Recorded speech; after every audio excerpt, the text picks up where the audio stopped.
Tahukah kamu, burung gagak di atas rumah membawa pertanda buruk?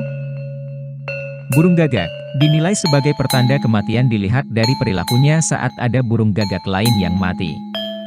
Mereka akan menyalak dengan berisik dan melakukan semacam pemakaman bagi rekannya yang meninggal.